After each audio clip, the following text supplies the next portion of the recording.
अस्सलाम वालेकुम नाज़रीन, प्रोग्राम बिनते हवा में आऊं हैं ज़ायदा ताजबड़ो। नाज़रीन को दौर हूंदो हो त असां वटि छोकिरियूं सिर्फ़ु हिकिड़े टीचिंग जे शोबे में ईंदियूं हुयूं, हुन खां वधीक हो अॻिते वधी न सघंदियूं हुयूं। ऐं उन खां पोइ वरी हिकिड़ो आयो त भई डॉक्टर थियणो आहे, बसि हिकिड़ी टीचर हिकिड़ी डॉक्टर, माना छोकिरियुनि जा ख़्वाब सिर्फ़ु हिते महदूद हुया त हिकिड़ी टीचर थियणो आहे, हिकिड़ो डॉक्टर थियणो आहे। पर आहिस्ते आहिस्ते वरी हिकिड़ो ट्रेंड अची वियो त छोकिरियूं अॻियां बि जेके फील्ड हुयूं उन्हनि में बि अची वियूं। मुख़्तलिफ़ शोबा हुआ जेके छोकिरियुनि जॉइन कया, के वकालत में अची वियूं, के चऊं त पायलट थी वियूं, के इंजीनियर थी वियूं, ऐं मुख़्तलिफ़ शोबा हुआ जेके हुननि सिलेक्ट कया ऐं कामयाब बि वियूं। अॼु बि असां ॾिसूं था त असांखे पंहिंजी सोसाइटी में पंहिंजे आस पास एॾियूं केतिरियूं छोकिरियूं नज़र अचनि थियूं जेके तक़रीबन ज़िंदगी जे हर शोबे में मौजूदु आहिनि।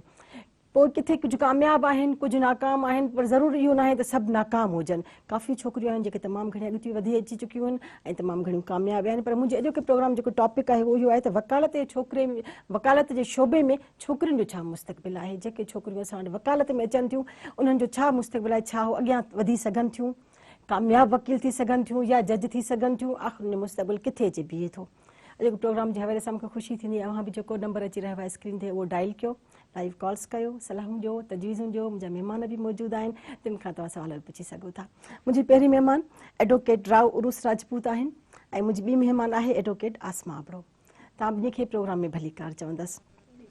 ऐं राव उरुस राजपूत, मुंहिंजो पहिरियों सवाल तव्हां खां इहो हूंदो त जे छोकिरियूं असांजूं वकालत में अचनि थियूं, एडवोकेट थी वञनि थियूं, मुस्तक़बिल छा आहे हिननि जो?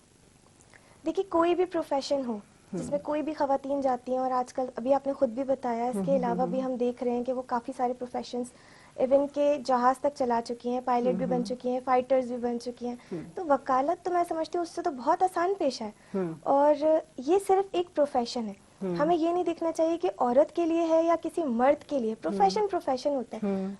हमारी जो उर्दू लुगत है और जो सिंधी लुगत है उसमें भी कहीं भी आपको ये नज़र नहीं आएगा जो लोग अक्सर बोलते हैं कि जनाब ये वकीलाड़ी है। वकीलाड़ी कोई वर्ड ही नहीं है। अगर आप पीपीसी का सेक्शन उठाएं 8, हमारा जो पाकिस्तान पीनल कोड है, उसके मुताबिक भी जो जेंडर को डिफाइन किया गया उसमें साफ कहा गया है कि ही का वर्ड इस्तेमाल हुआ है। अब हम ये कहें कि इसका मतलब खवातीन को सजा नहीं देनी चाहिए, लेकिन वो ही अप्लाई होगा शी पर भी, इट पर भी और दे पर भी। कानून भी हमें यही बताता है। आप कॉन्स्टिट्यूशन में चले जाएं, 21 आर्टिकल उठाएं तो वो भी ये कहता है कि डिस्क्रिमिनेशन तो होनी ही नहीं चाहिए। तो बहुत ज़बरदस्त प्रोफेशन है, बहुत खूबसूरत प्रोफेशन है, और लेडीज़ को चाहिए कि उस प्रोफेशन में ज़्यादा से ज़्यादा आएँ, कॉन्फिडेंट रहें।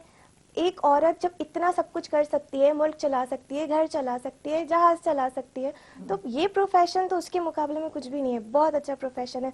मैं तो बहुत ज़्यादा सेटिस्फाइड हूँ। अब खुश हैं? बहुत खुश हूँ। सही। आसमा अबड़ो ॾांहुं हलूं। आसमा, तव्हांखे छा थो मुस्तक़बिल नज़र अचे वकालत में छोकिरियुनि जो? मैडम, मूंखे पहिरीं त आउं थैंक्स चवंदसि तव्हांखे, ऐं आई थिंक टियों चौथों दफ़ो पंहिंजी मुलाक़ात थी आहे। सो प्रोफेशन जे हवाले सां जीअं त आउं पाण हिकु एडवोकेट आहियां ऐं इन ई फील्ड सां बिलोंग कयां पई, त गुज़िरियल 3-4 सालनि बैक ते अगरि असां वेंदासीं त असांखे हालात कुझु ॿिया नज़र अचनि पिया। पर अॼु जॾहिं असां ॾिसूं था त हालात काफ़ी बहितर नज़र अचनि था। मतिलबु पहिरीं इहो हुयो त काफ़ी छोकिरियूं LLB कंदियूं त हुयूं, पर उहे असांखे कॉलेजिस में ई नज़र ईंदियूं, यूनिवर्सिटीज़ में, मतिलबु हू प्रैक्टिस कंटिन्यू न करे सघंदियूं हुयूं। ऐं हाणे ओतिरियूं ई छोकिरियूं, ओतिरो ई तादाद असांखे मुख़्तलिफ़ कोर्ट्स में बि नज़र अचे थो। हैदराबाद कोर्ट्स में मोर देन आई थिंक 200 तव्हांखे रेगुलर वकील्स नज़र ईंदियूं, फीमेल एडवोकेट्स जेके अचनि थियूं। उन खां अलावा अगरि असां सिंध जे ॿियनि इलाइक़नि जी ॻाल्हि कंदासीं, कराची, दादू, नंढा इलाइक़ा जेके हिकिड़ो कंजेस्टेड माहौल जिथां जो आहे, उते बि तव्हांखे काफ़ी सारियूं फीमेल्स एडवोकेट नज़र ईंदियूं। ऐं ख़ुदि उतां LLB कई आहे, उते प्रैक्टिस बि करे चुकी आहियां लाड़काने में। सो फ्यूचर जी ॻाल्हि अगरि असां कयूं था त फ्यूचर ॾाढो ब्राइट आहे हिन में। ॻाल्हि सिर्फ़ु हिते ख़तमु नथी थिए त जज थियणो आहे या वकालत करणी आहे। हाँ, अगर फैमिली जीअं तव्हां छोकिरियूं जेके आहिनि सो कंफर्टेबल सम्झंदियूं आहिनि टीचिंग खे, त मंझंदि खां पोइ घर अची वेंदासीं, डॉक्टरी खे कंफर्टेबल, अहिड़ी तरह ही बि फील्ड कंफर्टेबल आहे। इन हवाले सां अगरि तव्हां प्राइवेटली पंहिंजी एडवोकेसी नथा करणु चाहियो ऐं तव्हांजो जॉब पर्पज़ आहे त मूंखे साइड इनकम बि हुजे या एडवोकेट बि हुजां, त हाणे आउं तव्हांखे ॿुधायां त तक़रीबन जेके बि डिपार्टमेंट्स आहिनि एजुकेशन जा हेल्थ जा जेके बि डिपार्टमेंट में जॉब अनाउंस थियनि थियूं उन जे लाइ लीगल एडवाइज़र कंपलसरी आहे। तव्हांजो जेके बैंकिंग आहिनि उन में तव्हांखे जॉब्स बैंकिंग में जॉब्स अचनि थियूं उन में लीगल एडवाइज़र घुरनि था ऐं लीगल एडवाइज़र जे लाइ LLB हुजणु लाज़मी आहे। त आउं इहो चवां पई त तव्हां हिकु सुठा वकील बि थी सघो था, सुठा जज बि थी सघो था, बट अगरि तव्हांखे सिर्फ़ु जॉब करणी आहे त उन वाले सां बि अगरि तव्हां कंहिं बि कंपनी जा हिकिड़ा फेमस लीगल एडवाइज़र थी वञो था या कंहिं बैंक जा थी वञो था त तव्हांजो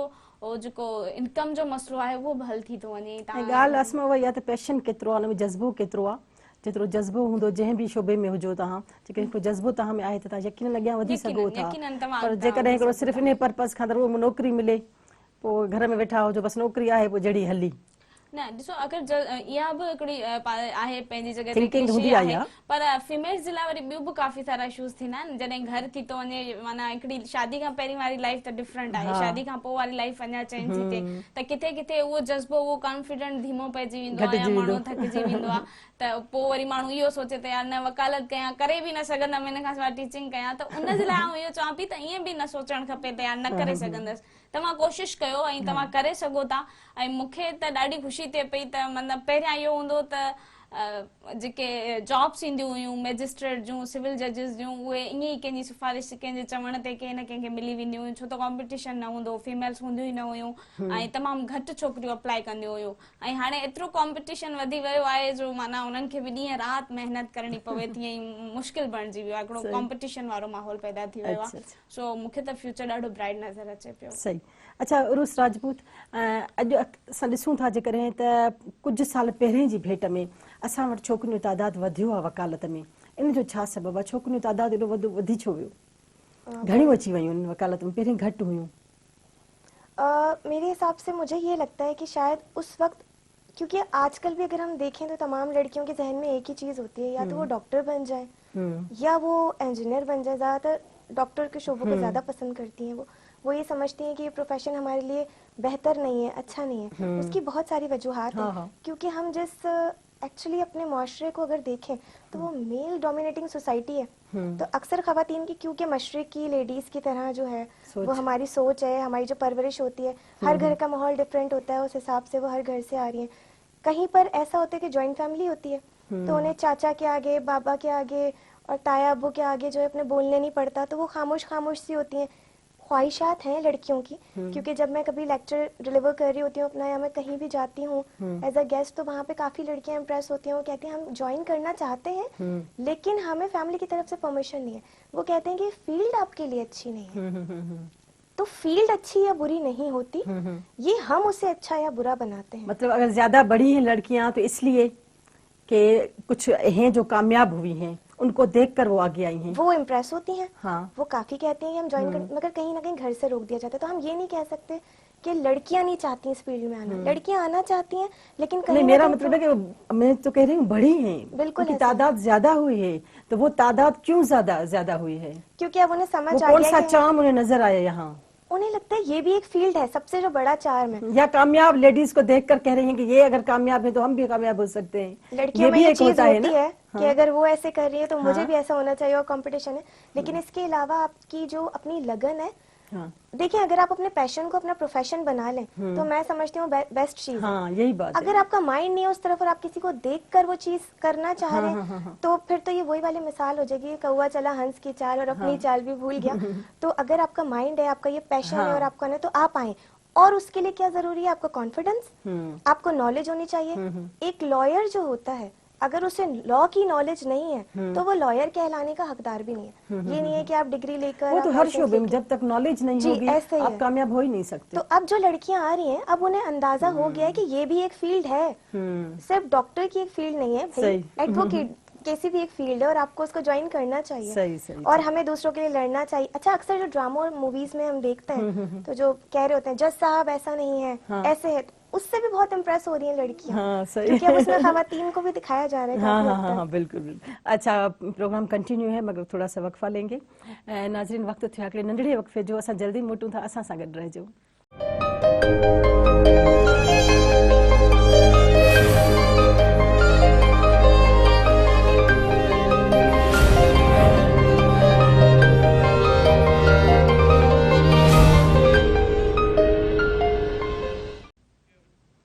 वेलकम बैक नाज़रीन। ॿीहर हाज़िर आहियूं बिनते हवा में ऐं आसमा ॾाढा हलूं। आसमा, छा था सम्झो त छोकिरियुनि जे लाइ वकालत करणु मुश्किल आहे, आसान आहे?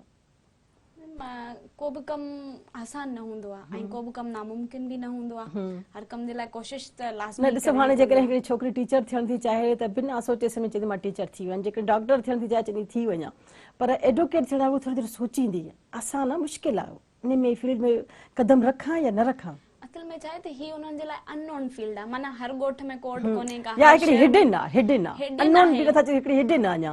बिल्कुलु हिकिड़ो ढक आहे न। माना कोर्ट तव्हांखे या त तालके में मिलंदी या ज़िले में मिलंदी, स्कूल तव्हांखे हर स्कूल में मिली वेंदो, हर जगह ते डॉक्टर्स मिली तव्हांखे वेंदो, हर जगह। माना वकील हिकिड़ो परे खां Easy हिकिड़ी access हूंदी अट्रैक्टिव आहे। करण वारी शइ हूंदी आहे, त पोइ हिकिड़ो ख़ौफ़ बि हूंदो आहे त यार इन जे लाइ छा करिणो पवंदो, या इहा शइ थोरो रिझ कराईंदी आहे। पर हाणे अगरि असां अॼु जे दौर खे ॾिसूं था त न सिर्फ़ वकालत जे अंदरि बल्कि ओवरऑल जेके बि फील्ड्स आहिनि उनमें तव्हांखे चङी ख़ासी तादाद जेके आहिनि उहा गर्ल्स जी नज़र ईंदी आहे। उहा हिकिड़ी असांजे पूरे समाज जे लाइ हिकिड़ी प्लस पॉइंट आहे। ऐं आउं इन जी जेका मेन वजह सम्झां थी उहे ॿ आहिनि। हिकु त असांजो जेके गर्ल्स आहिनि उन्हनि मां उहो ख़ौफ़ जेका हिकिड़ो दहशत वारो माहौल हूंदो आहे उहो कंहिं हद ताईं काफ़ी घटिजी वियो आहे। ऐं उनजे पुठियां उहो यकीन दहशत कंहिंखां थी उन्हनि खे? जेका असांजे समाज में हिकिड़ी छोकिरी जे लाइ हूंदी हुई त पढ़णो न आहे, या वरी इहा बि ज़हन में ॻाल्हि उते क्रिमिनल माण्हू हूंदा, क्रिमिनल माण्हू आहिनि, या काफ़ी सारा अहिड़ियूं फैमिलीज़ हूंदियूं जिन जी फैमिलीज़ में माना गर्ल्स खे गाइड ईअं कयो वेंदो त ॼण ॿाहिरि कोई जिन या ॿी तूं मखलूक कोर्ट में वेठी वञी आहे। उते क्रिमिनल माण्हू हूंदा, कहिड़ी माण्हू क़िस्म जा आहिनि, माण्हू हूंदा। तव्हांखे मूंखां अक्सर असांखां सवाल थींदा आहिनि त तव्हांजो भला इहे जेके खूनी वारो हूंदा आहिनि, पंहिंजो खून करे वेंदा आहिनि, उन्हनि जा केस खणंदा हो, पोइ तव्हांखे केरु मारे वञे त पोइ साईं छो मारींदा? सो अहिड़े क़िस्म जूं शयूं हूंदियूं हुयूं माइंड में। पर हाणे जेको आहे वक़्तु उहो काफ़ी चेंज थींदो पियो वञे। ऐं आउं सम्झां थी त इहा असांजे लाइ ॾाढी हिकिड़ी सुठी शइ आहे त असांजो जेके छोकिरियूं आहिनि उहे हर फील्ड में महिनत कनि पियूं ऐं वकालत जे अंदरि बि हू महिनत कनि थियूं। पर जीअं मुंहिंजी कुलीग चई वई त जेको आहे सो मेल डोमिनेटेड सोसाइटी आहे असांजी, त उहा शइ असांखे कोर्टनि में बि नज़र अचे थी। बट उहा शइ बि नज़र अचे थी त पहिरियां इहो हूंदो त असां हिन शइ खे क़बूल कयो त मेल डोमिनेटेड सोसाइटी आहे, इन करे असांखे बर्दाश्त करणो पवंदो। हाणे असां रेजिस्ट करणु सिखियो आहे त ठीकु आहे मेल डोमिनेटेड सोसाइटी त आहे बट असांखे बि त पंहिंजो कमु करणो आहे न। त हाणे उहो थिए पियो। मुश्किल हुई, माना मतिलबु हाणे आसान थी वई आहे कुझु कुझु। काफ़ी आसान थी वई आहे। हिकिड़ो सवाल थी कयां, अक्सर माण्हू मां ॾिठो आहे त इन ॻाल्हि ते सोचे चुप थी वेंदा आहिनि त छोकिरी एडवोकेट आहे। माण्हू छोकिरा शादी करणु पसंदि न कंदा आहिनि एडवोकेट सां, चुप थींदा आहिनि एडवोकेट आहे न हिते रिश्तो न कयो, ॿिए हंधि कयो, ईअं छो? ईअं इन जे करे आहे त खिबाईंदा आहिनि। आउं एडवोकेट थी वञा त जेकॾहिं छोकिरो राज़ी हूंदो न, माउ पीउ तसली न चाहींदा, बाबा छोकिरी वकील अथई, कोर्टनि में हूंदई, तोखे बि सुभाणे ॻीलींदई वञी। बिल्कुलु, छो त हुनखे पंहिंजे राइट्स जी ख़बर पइजी वई न। जेका छोकिरी घर में आहे हुनखे ख़बर ई न आहे वीचारी खे, या जेका वकील न आहे।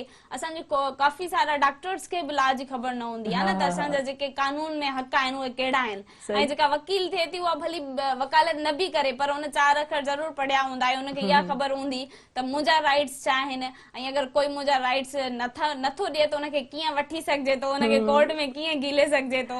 त ज़ाहिर आहे इहा ई हिकिड़ी ख़ौफ़ जी शइ हूंदी आहे त इहा त देरी न कंदी, हिनखे त सभु ख़बर आहे। सही। अच्छा, ईमानदारी सां ॿुधायो, जेके तव्हां वटि तव्हांजी कलीग्स आहिनि या ॿियूं जेके तव्हां ॾिसो था पंहिंजे आसपास वकील छोकिरियूं ऐं कामयाबी सां ज़िंदगी गुज़ारनि थियूं शादीअ खां पोइ, या वाकई वीचारनि हस्बैंड खे घेलनि थियूं केसनि में? मैडम इहो न सिर्फ़ मूं गर्ल्स जे लाइ वकीलनि जे लाइ इहो न आम छोकिरी कीबाईंदी, उहा चवंदी केरु वरी हाणे केस करे, केरु कोर्टुनि में वञे, पर वकील छोकिरी चवंदी त का ॻाल्हि ई कोन्हे का, जेकर थोरी बि कई कंधे नखरो कंदे त मां त केस कंदीमांइ। न ईअं उहो त डिॼंदी कोन न। न डिॼंदी बिल्कुलु कोन, पर मैम पंहिंजी ख़ुशी सां आउं नथी सम्झां त का बि हिकिड़ी नॉर्मल औरत जेका डिप्रेशन जो शिकार फर्स्ट ऑफ ऑल न हुजे त उहा न चाहींदी त मां हिकिड़ो ख़ुशहाल घर, हिकिड़ो हस्बैंड जेको मूंखे रिस्पेक्ट बि ॾिए थो, लव बि करे थो, त आउं हुनखे कोर्टनि में घिलियां। ऐं अगरि हू पढ़ियल लिखियल इहो बि लव आहे, हमेशह न शोर बि रहंदो रखंदी त उहा आहे, इहो लव हमेशह न रहंदो आहे, ख़तम थी बिल्कुलु बिल्कुलु न अच्छा, हिकिड़ी रहंदो कॉल था वठूं, हिकिड़ी कॉल था वठूं। हफ़ीज़ असां सां कराची मां मौजूदु आहिनि। अस्सलाम वालेकुम हफ़ीज़। वालेकुम सलाम। अभी मुंहिंजो नंढड़ो इहो सवाल हूंदो मैडम, जेके वकील साहिबान वेठियूं आहिनि त अक्सर जेको माण्हू कोर्ट ताईं पुॼे थो, आम माण्हू, उहो औरत जे मुक़ाबले में वधीक अहमियत मर्द वकील खे छो थो ॾिए? औरत में का अहलियत नथो सम्झे, या मिसाल ॻाल्हि जज जे ॾाढो मर्द बीहण जे करे थो। सही सही सही, ठीकु, मां सम्झी वियसि, जवाबु तव्हां वठी था ॾियूं। अस्मा, हाणे सवाल आयो आहे त चए थो त जेकॾहिं को माण्हू हिकिड़ो माण्हू वञे थो केस आहे हुन ते कोर्ट में पहुतो हुओ, त हाणे उहो जेको तलाश कंदो त जेकॾहिं हिकिड़ी वकील लेडी हुनजे अॻियां अची वई त उहो चवंदो न हिन औरत खे त मां केस न ॾींदुसि पंहिंजो, कंहिं मर्द खे ॾियां जेको मुक़ाबिलो करे। छा इहो सही आहे? असल में इहो त बिल्कुलु ग़लति आहे, ईअं न हुजणु घुरिजे, छो त किताब जेके मर्द पढ़िया आहिनि असां बि उहे न तव्हां ॿुधायो हक़ीक़त में अहिड़ो ईअं थींदो आहे तव्हां बिल्कुलु वटि? थिए थो, बिल्कुलु थिए थो। ऐं इन जो रीज़न आउं इहो थी सम्झां त उहा ई असांजी हिकिड़ी मेंटेलिटी सेट थियल आहे, या हू ईअं था सम्झनि त असांखे को केस न आहे विणो, बल्कि का जंग फतेह करणी आहे, या को मेल मलाखड़े वारो को प्रोग्राम आहे, मर्द खे वधीक ताक़त आहे उहो खटे वेंदो, औरत कोन खटे सघंदी। इहा हक़ीक़त में इहा सोच हिते जे दंग कंदी त इहा जेका लड़ाई थींदी, मर्द हुजे या औरत एडवोकेट हुजे, त उहा दिमाग़ जी लड़ाई आहे, हू पंहिंजी सोच जी लड़ाई विढ़ंदो, पंहिंजे सिहत जी न। बिल्कुलु बिल्कुलु। ऐं काफ़ी सारा अहिड़ा असां थियो आहे, एक्सपीरियंस थियो आहे मुंहिंजो। त हाणे हिकिड़ो केस आहे, आउं वकील आहियां, मूंखे ख़बर आहे त हिते मुंहिंजे ॻाल्हाइण जी ज़रूरत आहे, हिते न आहे, या मुंहिंजी साइड क्लोज थी वई आहे, हाणे ॿिए वकील जो वारो आहे, उहो ॻाल्हाईंदो, मूंखे जज न ॻाल्हाइण ॾींदो। पर असांजा जेके क्लाइंट्स हूंदा आहिनि उन्हनि खे इहा ॻाल्हि सम्झ में न ईंदी आहे, वो ॿाहिरि निकिरी यार मूं वारे वकील में त हाल ई कोन ॻाल्हाई कोन पियो। असांजा जेके क्लाइंट्स हूंदा आहिनि उहे यकीनन थोरा हूंदा आहिनि जेके कोर्ट जे माहौल खां वाक़िफ़ न आहिनि, त पोइ इन जे करे हू मर्द खे वधीक सम्झंदा आहिनि त हू रड़ियूं करे ॻाल्हाईंदो, हू दाबो रखे थो, ऐं हू इनखे चवंदा आहिनि वीचारी आवाज़ ई कोन तारीफ़ कंदा, गजे पियो सफ़ा शींहं वांगुरु पियो गजे, अहिड़ो त वकील हुजे। सही था चयो। अच्छा उरूस, ये देखा गया है कि जो हमारे पास लड़कियां आती हैं, शुरू हो गई वकालत में, जल्दी ही जज बनना चाहती हैं, क्यों? क्योंकि ये एक अच्छी फील्ड, जज जो है ऑब्वियसली आपको एक सीट मिल जाती है, और लेडी के लिए बेहतर ये है क्योंकि हर प्रोफेशन में ये है कि आराम से आप बैठे बेहतरीन, जो अगर आप घर में भी देखें जो हमारी मदर हैं फैसले वो ही कर रही होती हैं। तो हमारे फादर भी जो है वो आके उनसे पूछ रहे होते हैं भाई मम्मा कहाँ है, बच्चे आते हैं मम्मा कहाँ है, वो कभी ये नहीं कहते पापा कहाँ है। तो जो बेस्ट किरदार अदा कर रही है वो मर्द माँ अदा कर रही है। तो इसी तरीके से इस प्रोफेशन में, क्योंकि काजी का शुरू से हमारे इस्लाम में भी अगर देखा जाए बड़ा एक अच्छा मनसब है कि आपने बहुत बेहतरीन फैसला करना है, औरत से बेहतरीन फैसला तो मैं समझती हूँ कोई कर ही नहीं सकता, और वो इसीलिए भी जज बनना चाहती हैं कि एक अच्छा है कि उनका जो प्रोफेशन है वो आगे जाएगा, एक सीट पे बैठी हैं, उन्हें ज़्यादा इधर उधर कोर्ट्स में आना जाना नहीं पड़ रहा, वो सिर्फ फैसला करेंगी, सुनेंगी, हाँ ये है, और इनकी बात सुनी, दोनों लॉयर्स की सुनकर जो आपका कंक्लूजन निकला वो उन्होंने कंक्लूजन निकाल दिया।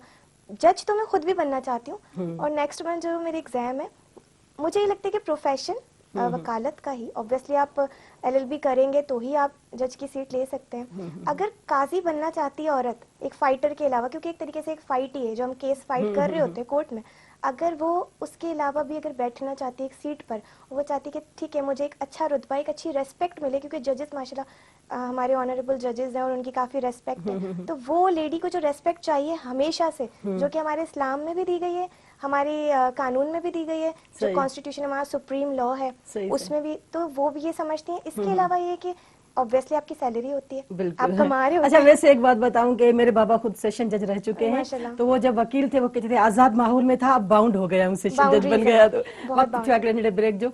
नाज़रीन वक्त थियो हिकिड़े नंढे ब्रेक जो, असां जल्दी मोटूं था, मेहरान सां गॾु रहिजो।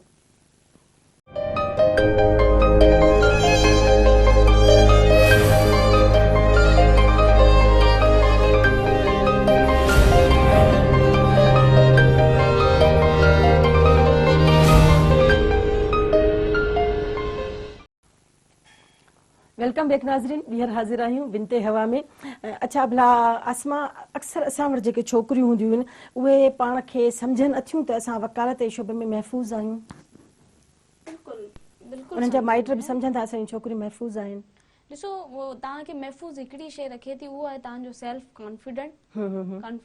छो त उहो ज़मानो गुज़री वियो जॾहिं जेको आहे सो धाड़ेल वारो ज़मानो हूंदो हुयो, या जेको आहे सो एसिड वारो ज़मानो बि हिकिड़ो असां ॾिठोसीं, त रस्ते वेंदे कोई एसिड गुज़ारे वियो, हारे वियो। पर हाणे माहौल काफ़ी चेंज थी वियो आहे। ही जेके प्रोफेशनल फील्ड्स आहिनि तव्हांजो, चाहे उहा मेडिकल फील्ड हुजे या लॉ वारी फील्ड हुजे, इन में तव्हांजो सेल्फ कॉन्फिडेंट लाज़मी आहे।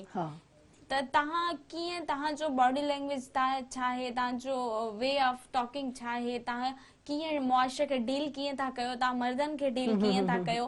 ऐं ज़रूरी न आहे त तव्हांखे तव्हांजे लाइ पॉज़िटिव कमेंट्स ई मिलनि, जॾहिं तव्हां इन्हनि फील्ड्स में अचो था त तव्हां मेंटली तयारु हुजो त नेगेटिव कमेंट्स तव्हांखे ॿुधणा पवंदा, पर उन्हनि मां कीअं गुज़रणो आहे अॻिते उहो तव्हां ते डिपेंड थो करे।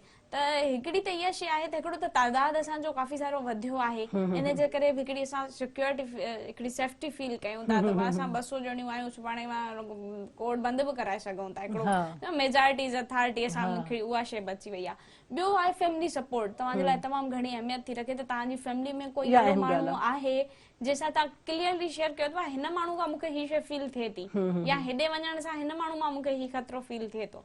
त उहा शइ बि असांजे मुआशरे में हाणे काफ़ी अची वई आहे त पेरेंट्स छोकिरियुनि जे मसइले खे सम्झनि बि था ऐं ॿुधनि बि था, ऐं उहा ई वजह आहे जो काफ़ी तादाद में असांखे हिते छोकिरियूं ऐं इवन हाणे इहो आहे त अॻु में हो त नंढड़ो जॾहिं इवन भरिसां को सीटी वॼाए वेंदो तॾहिं का छोकिरी माना पूरो अधु कलाक त हुते बीह रहंदी त हाणे मां अॻिते वञा या न वञा। हाणे अगरि सीटी वॼाए थो त वापसि में सीटी वॼाए थी। सो इहो जेको उन्हनि में हिकिड़ो सेल्फ कॉन्फिडेंस अची वियो आहे, अगरि को नंढो मामिलो थिए थो त उहो त घर ताईं पहुचाए ई कोन थी, उते ई हैंडल करे पोइ घर ताईं वञे थी। सो इहा ॾाढी हिकिड़ी बहितर शइ आहे। सही। अच्छा उरूस, जो मर्द वकील होते हैं उनका रवैया कैसा होता है औरत वकील के साथ? मर्द जितने भी हों, चाहे वो वकील हो या ना हो, मर्दों का रवैया ऑब्वियसली आप खुद भी जानती हैं प्रोफेशन में एक ही रवैया होता है। क्योंकि सिंफर नाजुक को, क्योंकि ये जो लफ्ज हमारे साथ नाजुक लग गया है ना, अल्लाह ताला ने बनाया तो बड़ा खूबसूरत है, लेकिन मर्द हज़रात सोचते हैं कि भाई ये नाजुक है तो नाजुक ही रहनी चाहिए। अब अगर कोई ज्यादा बोलने वाली होंगी तो उन्हें बोल्ड का खिताब मिल जाता है और वो कहते हैं भाई ये तो हमारे लिए सही नहीं है तो बोल्ड है। किसी भी औरत को मैंने देखा है, और मर्द नहीं चाहते होंगे कि लड़की आगे बढ़े, हम आगे बढ़े। ऑब्वियसली उसकी वजह क्या है, वो लोग डरते हैं। ये मैंने एक रिसर्च की है, मर्द डरता है कि अगर औरत ज्यादा उससे बड़ी हो जाएगी या उसके मुकाबले में ज्यादा उसकी कंपटीशन पे आके खड़ी हो जाएगी तो हमारे लिए तो बड़े मसले हो जाएंगे। क्योंकि मर्द की जो एक सेल्फ रेस्पेक्ट है ना वो बड़ी खत्म होती है कि अगर औरत उसके सामने बात भी आई कांटेक्ट कर रही है, अरे ये तो आई कांटेक्ट करके बात कर रही है, और उसे गिराना है तो वो बस फिर एक ही बात पे आते हैं कि आप उसके जो कैरेक्टर है आप उसको कुछ भी बोल दें। अगर वो बोलने वाली है आप उसका बोलना जज नहीं करता है उसके कैरेक्टर को, उसके कपड़े जज नहीं करते कैरेक्टर। आप ये देखें कि अच्छा है औरतें आगे बढ़ रही हैं, आ रही हैं, क्योंकि औरत ही तो औरत के दुखों को ज्यादा समझती है, उसको क्या इश्यूज हैं, क्या प्रॉब्लम है, ये मर्द हजरात तो नहीं समझते। वो तो ऑब्वियसली हर किसी के लिए एक ही नजरिया रखते हैं, तारीफ करते हैं। लेकिन अगर लेडीज ये आ रही हैं तो ज्यादातर मैंने देखा है खवातीन में जो मेरे पास जो मैटर्स आते हैं, खवातीन ज्यादा औरतों को मैटर्स देना चाहती हैं अपने, वो उनसे खुल के बात कर सकती हैं, खुल के गुफ्तगू कर सकती हैं। बीइंग अ लेडी आपको भी पता है कि ठीक है इस औरत का मैटर है तो किस किस हद तक क्या क्या बात करनी है। कुछ शर्मो हया है हमारे माशरे में, हमारे इस्लाम में, उसको रहते हुए चलना चाहिए। तो वही चीजें चल रही हैं। तो मर्द हजरात का जो रवैया है फिलहाल तो मैं ये कहूँगी प्रोफेशन में भी अल्हम्दुलिल्लाह अभी तक तो ठीक है, बहुत अच्छा है, सपोर्ट कर रहे हैं। जैसे लेडीज बार उन्होंने बनाई है कि ठीक है जो लड़कियां नहीं बैठना चाहती बार में वो लेडीज बार में बैठे, रिलैक्स भी होना चाहती हैं, खवातीन हैं, बहुत सारे इश्यूज हैं, उसके हिसाब से वो सही है, अच्छे चल रहे हैं। लेकिन जो मैंने ज्यादा देखा है कि अगर बोल्ड है तो वो बोल्ड को हमने बहुत ज्यादा बोल्ड बना लिया। मुझे लगता है ये प्रोफेशन है, आपको स्कैटर्ड होना चाहिए। जैसे हम एक सेक्शन के थ्रू बात नहीं करते जज साहब के सामने कि जो ये आपका सेक्शन है इसी के थ्रू हम बात करेंगे। हम साइटेशंस भी लाते हैं, हम सुप्रीम कोर्ट की अथॉरिटीज भी लाते हैं, हम उससे क्रिमिनल प्रोसीजर में अगर क्रिमिनल मैटर है उसमें भी जाते हैं।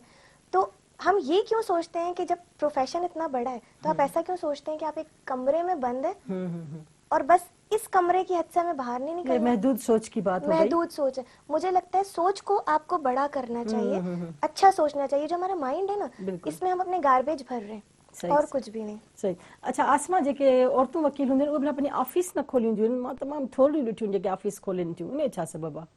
आउं सम्झां थी त जेके फाइनेंशियली साउंड आहिनि उहे खोलनि थियूं ऐं खोले बि सघनि थियूं। बाक़ी इहो आहे त जेके सर्वाइविंग आहिनि छो त ऑफिसिस जो पोइ वरी काफ़ी सारा इश्यूज़ बि थियनि था न, मतिलबु तव्हांखे ऑफिस रेंट पे ॾियणी आहे, ऑफिस जो डेकोरम, ऑफिस जो जेको लुक आहे उहो बि मैनेज रखिणो आहे, ऐं प्लस में तव्हांखे जूनियर्स बि पाण वटि आहे या स्टाफ रखिणो आहे। त आउं सम्झां थी त हिन में हिकिड़ो हिसो त काफ़ी आहे, फाइनेंशियली इश्यूज़ बि थियनि था औरतुनि सां।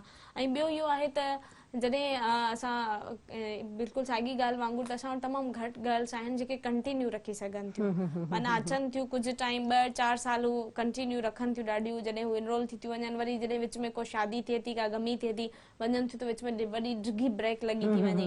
उन खां पोइ जॾहिं तव्हां ही कहिड़ी फील्ड आहे जिथे अगरि तव्हां स्क्रीन ते आहियो त तव्हां आहियो, अगरि तव्हां स्क्रीन तां गुम था थियो त वरी अगरि तव्हां ॿीहर अचो था त वरी तव्हांखे ज़ीरो खां स्टार्ट वठिणो थो पए। त उन सॼे में हाणे अगरि मां ऑफिस खोले विया, मूं वटि त 5 केस बि कोन्हनि, ऐं ऑफिस कहिड़े हवाले खोले रही आहियां। सो इहो बि हिकिड़ो वॾो इशू आहे। यकीनन। तव्हांजी महिरबानी, तव्हां प्रोग्राम में आया आहियो, तमामु सुठी डिस्कशन थी। नाज़रीन, तव्हां असांजो जेको प्रोग्राम ॿुधो जंहिंमें असां इहो डिस्कस कयोसीं त औरतुनि खे या छोकिरियुनि खे वकालत जे शुबे में छा मुस्तक़बिल थो मिले।